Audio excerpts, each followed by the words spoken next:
I can't believe it. We're at our last conversation of the day. I am delighted to welcome back Tate Curator Mark Godfrey in conversation with artist Faith Ringgold.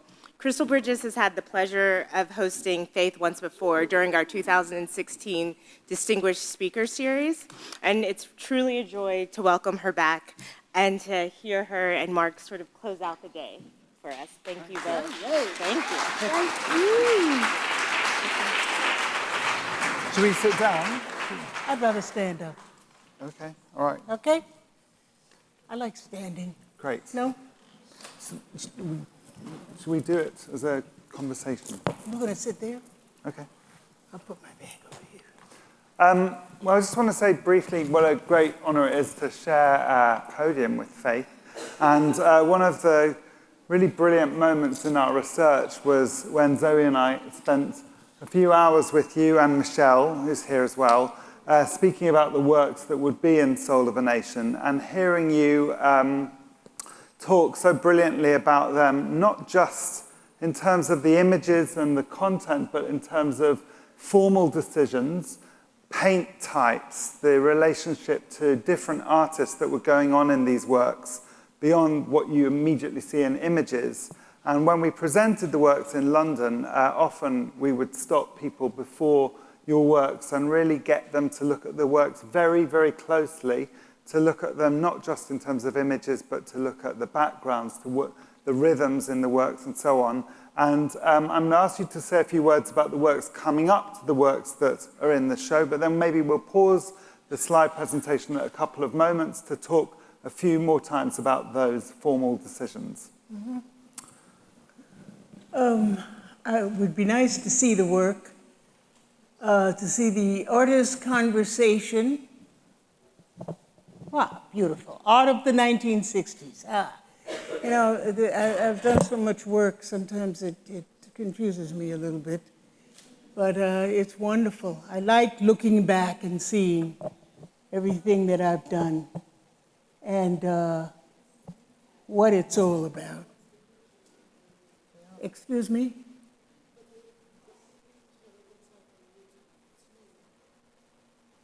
What does that mean? We can see the pictures over here. Right here. That's my daughter. She's got a little problem.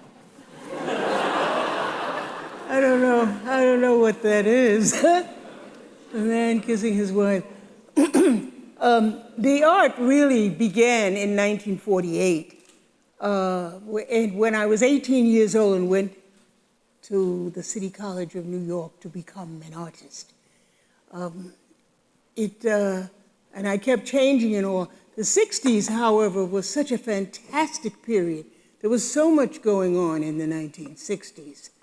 And I wanted to be a part of it and to record it because that is what I feel art is about. It is about the artist telling their story, whatever it is. That's up to you to decide what your story is and to tell it no matter what anybody says or thinks. Many people may not like your story, may not want to hear it or see it, but if you love it, that's the key. And I tried, early on, I tried to please other people with my art. I was never able to do it. No, I'm sorry, I couldn't. My husband said to me once, I said, Bertie, I wanted to do a picture to please the people that in his barbershop, because they were going to give me a show. And I said, what do you think I should do? He said, make a clown. Everybody loves clowns. I said, do you think so? And he said, yes, make a clown. So I made this clown, and the guy didn't like it. So I said, that's it, never again. And I have never done that. Never done that again, because it just is too difficult to try to figure out what somebody else likes. It's what I like that matters. If I love it, that's what it is. Sorry. Yeah. During the 60s, I wanted to tell the story of the 60s. The 60s was such a fantastic period in all of our lives. And I wanted to tell that story. You know, the head of the NAACP was not a black man in the 60s. So, I mean, it was something, wasn't it? Yes, indeed. And I wanted to show that, like the man standing at the door, waiting to sit down or waiting to come in. I mean, there was so much. And Charlie, we used to call some people Mr. Charlie, you know what I mean? And it was not derogatory, actually. I think it meant that these are the nice guys.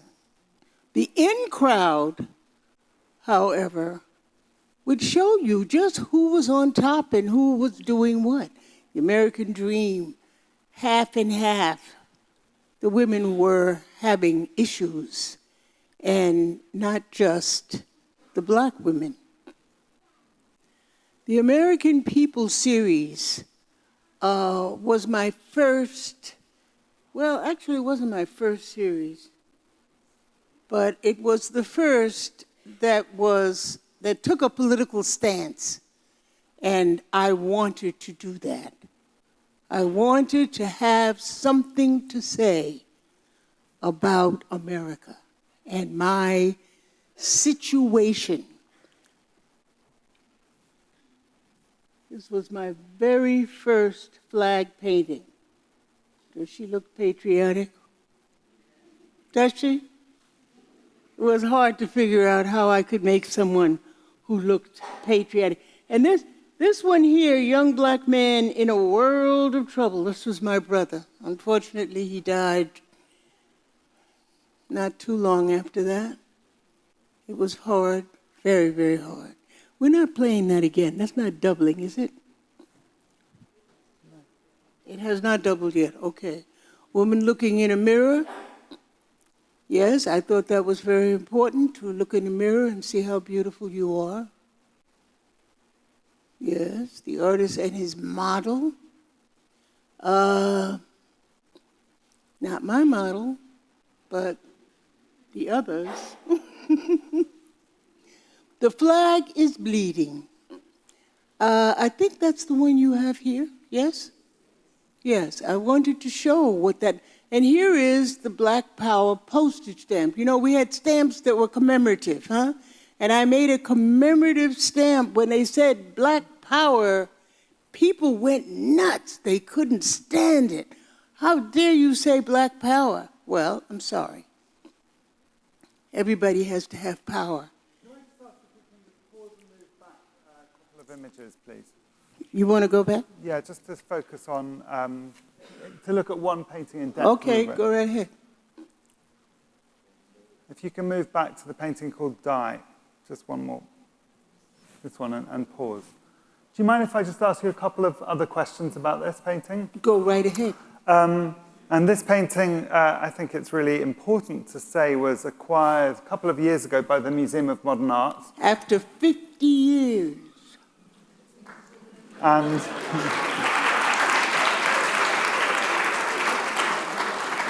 And you know something? I tried to give it away many times. There were at least 3 museums that I tried to give it to. One museum, Rutgers Art Museum, huh? I offered them $1,500 for this painting. Would you believe that? And they said, well, I don't know. I am so glad. I was desperate. I wanted that painting out. I wanted people to see it. I did it in 1967. There were riots in the street. People were stepping over blood. There was a riot every 5 blocks in Harlem, and nothing about it on television or in the papers. Nothing.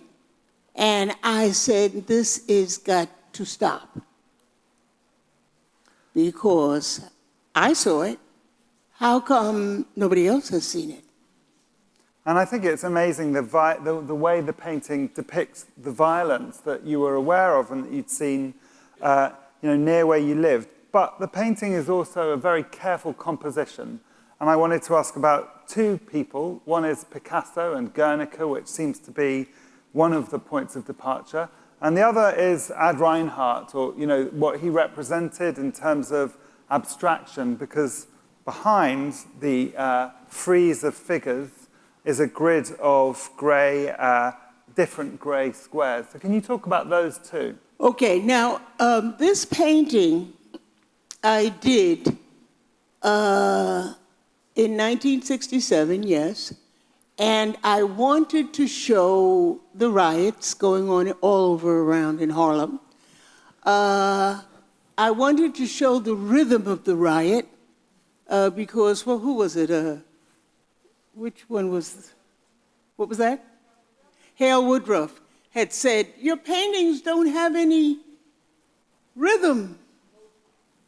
They don't have any rhythm to them. And I said, look, I learned everything about making art at the City College of New York. Only thing they didn't teach me is anything about Black art or African art. And after I graduated, got my master's degree, I went to Africa. And I looked around my neighborhood, and all the Black artists lived in my neighborhood. So I got to meet them, Jacob, Lawrence, everybody. So I did those things myself, but they were fabulous. They taught me everything. They taught me rhythm. I just don't use it when I don't need it. You don't use everything you know. That's stupid. So I did this painting really for Hale Woodruff to show him, I know rhythm. You want rhythm? I'll show you some rhythm. And I closed off my American People series with this one about the riot. So Guernica was at the Museum of Modern Art in those days. And I used to go there. We went like once a week or something, and I would take my daughters, and Guernica had its own room, and we would go there in the room, and we would just look at that painting. I loved that painting. And then at some point, after, what's his name, died, Picasso died, and the other one, the one that, Franco. Yes. After Franco died, right? Yeah. Okay. And that was, then Guernica could go back to Spain, right? Okay. Because Picasso had deemed that would be the situation. So now we weren't going to have any more Guernica. So we stopped going to see Guernica at the Museum of Modern Art, because actually it wasn't there anymore. But it was my favorite painting. I loved it. And I was very much inspired by Picasso. As I said before, I had a wonderful art education about everybody except Black and African. And I got that on my own. But I knew all those people, and I loved their art.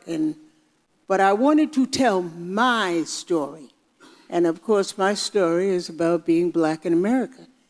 And so here I come with that. And so I did that painting for Hale Woodruff to see, I know rhythm. I just don't use it when I don't think I need it. In a riot, I need it. If we move on. So I used it. Move on the slide once. and we can carry on a bit more now. Though that painting and the one that's in the show here were both exhibited, I think, at the Spectrum Gallery in December 1967, which was on 57th Street in New York. Was it difficult for you, given the type of paintings that you were doing, to get a gallery and to show in that sort of space? I joined the Spectrum Gallery. It was a cooperative, by the way, on 57th Street. It was wonderful, and our director's name was Robert Newman. He was fantastic. Now, the rest of the people in the gallery didn't want me. They didn't like my work. But Robert Newman did. And he said, now you just be calm, and I'm going to get you in here. And he did. And I came in, because everybody in the gallery did abstract. Well, during the 60s, everybody did abstract, right? People didn't show what was going on in the 60s. It was like there was peace and calm, when in fact, people were killing each other. So they didn't want me in there because I was bringing the story, and they didn't want to hear that story. They wanted everything. In fact, there was this talk of there's no such thing as art, actually. No art. Art is dead. Yeah, that came out of the 60s, too. So I was not going to be able to get into that Spectrum Gallery, but Robert Newman just kept after them until they opened the door and let me in. And then he gave me the keys one summer to the gallery so that I could make that painting die. Because I lived in an apartment. It was a nice-sized apartment, but not big enough to paint a 12-foot by 6-foot painting. Because you have to, when you're painting a painting that big, you have to get away from it so that you can see what you're doing. Move up, move way back. And I couldn't do that in the beginning. Now, I can do it once the painting is fairly well done, then it's okay. You could be in a smaller space. But when it's beginning, no, I need the space. He gave me the keys to the gallery, and I sent my mother and my 2 daughters to Europe for the summer. Remember that? And I stayed home. As a matter of fact, I left my husband, and because he wanted me to do something in the kitchen or something. And I'm sorry, I said, I can't do it. And I packed up a little bag, and I went off to stay in... I went to stay at my mother's house. I had her keys, and she was in Europe with the kids, right? See, what would I do without my daughter? I'm going to ask you another question. So we're now looking at some of the posters you designed. We've been talking about paintings shown in galleries on 57th Street, but another great part of your practice in these years was posters, some of which were distributed, some of which were never quite distributed. They remained as collages. Tell us about this one when you made a work for the Black Panthers. Oh, Committee to Defend the Panthers. Yeah, I wanted to make a painting for them, to make a poster for them. And so there was this group called the Committee to Defend the Panthers, headed by Leonard Bernstein, the musician Leonard Bernstein, and a lot of other wealthy guys. They'd gotten together because the Panthers were getting arrested and thrown in jail and treated very badly. So Leonard Bernstein got together with some other wealthy guys, and they opened this office downtown someplace, and they were protecting the Panthers and paying their legal bills and so on. So I made this poster right here for them. And I took it down there, and they said, look, you can't bring us this because we're standing in a foot of water where we've been firebombed and people are after us and all. and now you've got our address, our phone number. Everything about us is on this poster. This is dangerous. And you've made these two, white panthers here. Look what you did. It's no good. We can't have this. So I said, okay, all right, you don't like it. I will do something else for you. I said, what would you like? What would you like me to do instead of this one? He said, well, you could, I don't know what you could do, but this is no good for us, and especially not with all the address and information. And I said, well, what could it say? Let's put it that way. And he said, kill Whitey. And I said, this doesn't make any sense. No, I can't say that. That's your words, not mine. So I went away and I thought, I'm gonna make them something. Let's see, what am I gonna do for them? Because, I can't do something that 20, 30, 40 years later I'm gonna look at and say, oh, I did that. No. So where's the next? Next slide, please.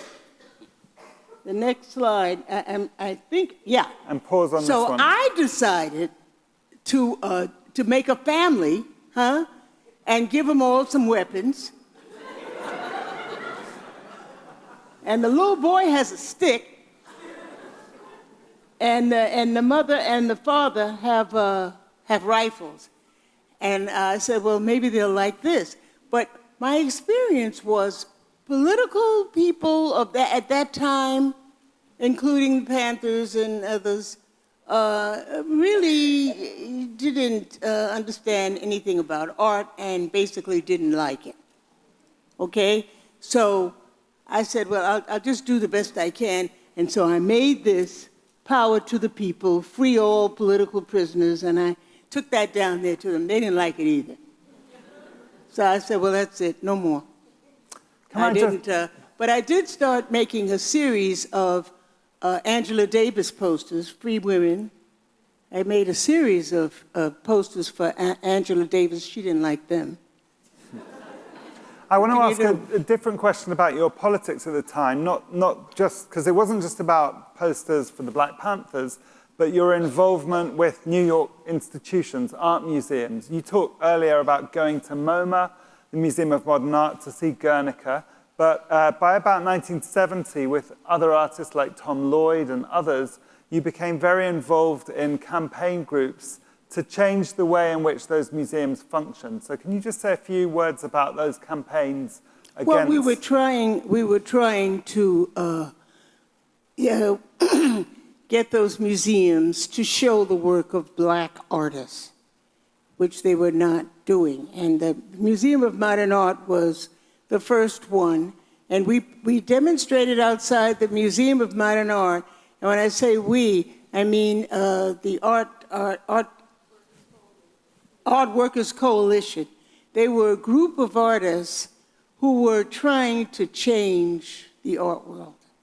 And Tom Lloyd was involved, and me and some other people. As a matter of fact, we demonstrated outside in front of the Museum of Modern Art, and they had to close off the street from 5th to 6th Avenue with our demonstrations. However, when finally they sat down to discuss the situation, they did not invite me in. I was the only woman demonstrating. You weren't with us. You weren't with us at the Museum of Modern Art. You were? Okay. Well, Michelle and I, my 16-year-old daughter and me, were not invited inside to demonstrate. And I said, now that should give you a lesson. You need to begin to change the art world from a woman's vantage point. That's when I became a feminist. I understood you gotta change it for somebody, you. Woman, feminism, that's what you need. And from there, All right.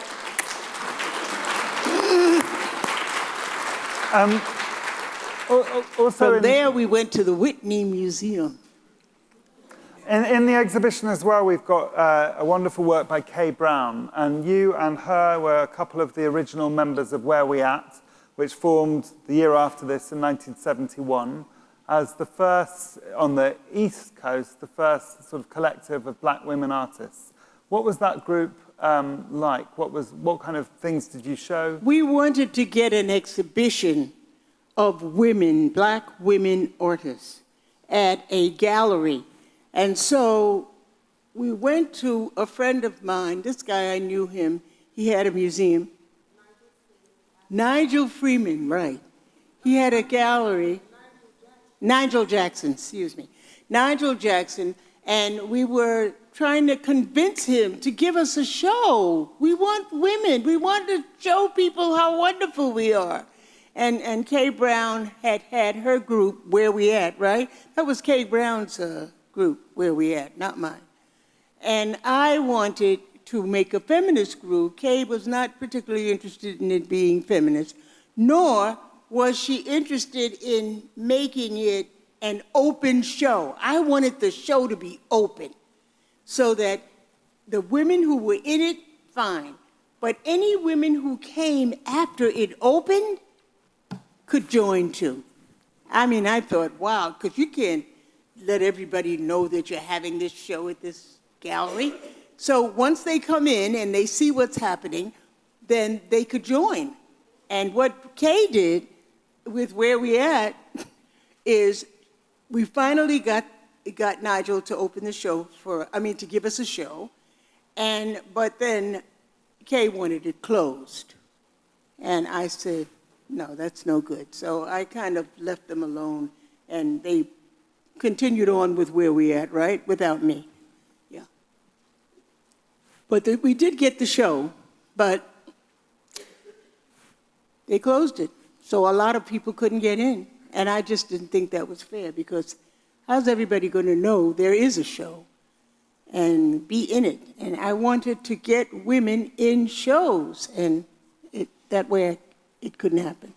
So we've got to come to a stop now, but I just want to ask if you could say a couple of words about the Attica poster, United States of Attica, which should be coming up in a minute because it was made now. So if you can pause Here again, it is. and if this might be the last work that you talk about. It's a remarkable work. The United States of Attica, they had some real big problems there.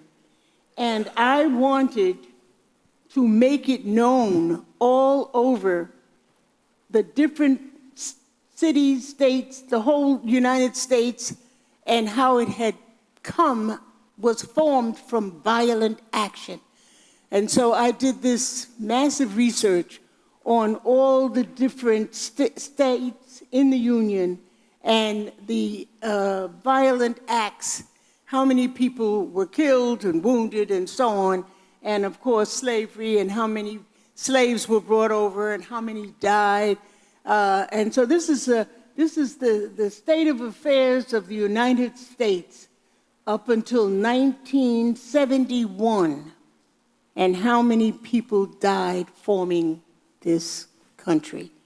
And then I said, please add whatever you find missing. But of course, by 1972, when I did the second one, there was so many more acts of murder and all stuff that I had to say, don't add, don't add anything. It's too much already. United States of Attica is what this is all about. Yeah, this map is of American violence. You what?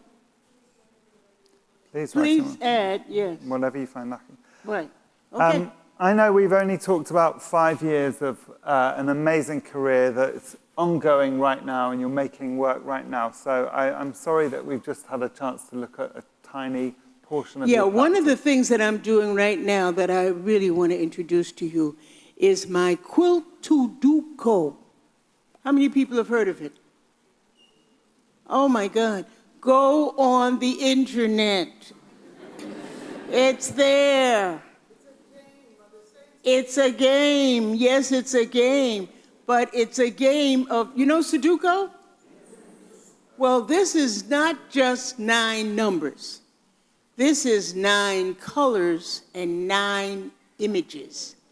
And you put them together like you do Sudoku, and you have a big poster.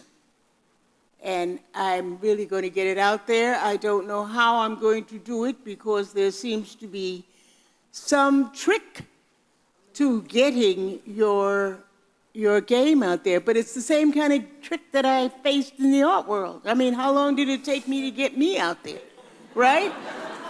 I'm not...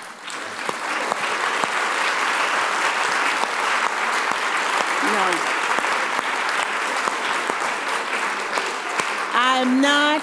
I don't intend to stop until I get my game quilt to Duco out there advertised with the rest of the art games. I'm going to do it, just like I got myself out there as an artist. Thank you so very much. hard, but thank you so much. Thank you.